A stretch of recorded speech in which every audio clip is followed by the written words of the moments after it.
August 11th, 1992 is a day many Bloomington residents remember well.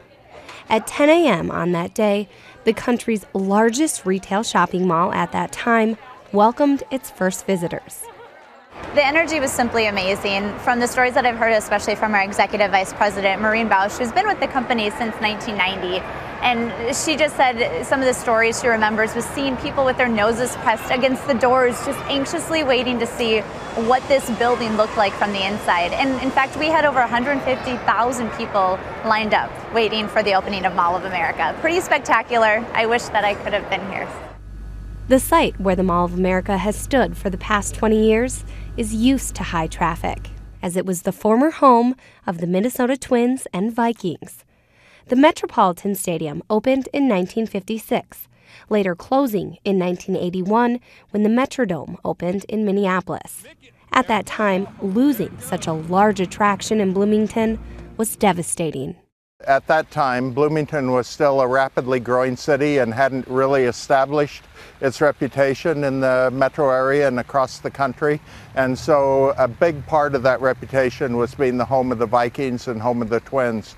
And when that was taken away and the announcement every home game, here we are live from Bloomington, Minnesota, there was probably an overreaction to we'll never be on the national stage again and no chance for the world stage. Forward-thinking city leaders like former Mayor Jim Lindow seized on a potential vision for the former Met Stadium site. After land assessments and council votes, the city began taking proposals for the space. That's where current mall owners, 555 Corporation, made its first appearance in Minnesota. I think the audacious part about their idea was you could put a significant amount of entertainment with retail, with a shopping center. You can make that shopping center bigger than anything that was seen between California and Canada. And then finally, you could do things like put restaurants in a shopping center. And again, if people cast their mind back to Southdale at the time, really all there was hot dog stands and a little bit of fast food in a shopping center.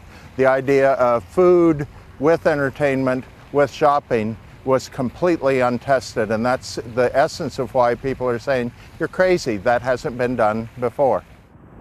One way the Mall of America was visualized before its creation was through a trip with state leaders to West Edmonton Mall in Alberta, Canada. Lee was on that trip and was reminded of it recently through a memento from the Mall of America. It's a picture that has Raphael Germazian, me, Governor Perpich, Governor Perpich's wife Lola, Roger Moe, who was the Senate leader at that time, and Mark Dayton, who was the Commissioner of Economic Development for the state at that time, visiting the West Edmonton Mall in Edmonton. The idea being we were surveying it with the state leaders. The city had already been up to check it out, but we went with a team from the state to look at this to see if it was something that the state wanted to make the investment in the roads that would serve the development and allow the development to go ahead. The success of what was once thought to be an over-the-top crazy idea continues to flourish and generate new interest and business in and around the Mall of America. Take this example. On average, a Twins home game attracts about 50,000 visitors. Bloomington now has a couple home games every day of the week, as the Mall of America attracts approximately 100,000 visitors on average each day. The Germazians, the 555 Incorporated, they always had the vision for this, for Mall of America, and they knew that their vision would come true one day. In fact, just to kind of give you a little backstory, they were traveling to Minnesota for their annual visit to Mayo Clinic, and they drove by this space here, what used to be Metropolitan Stadium, and they said, we are going to one day buy that land and we're going to make the biggest shopping mall in the country. And they did it, and it came true. And now we just celebrated our 20th anniversary, and we've just been creating, the place for fun, and we can't wait to see, the future of them all. So it's just been a great success.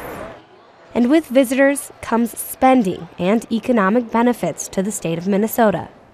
More than 40 million people bring their business to the mall each year.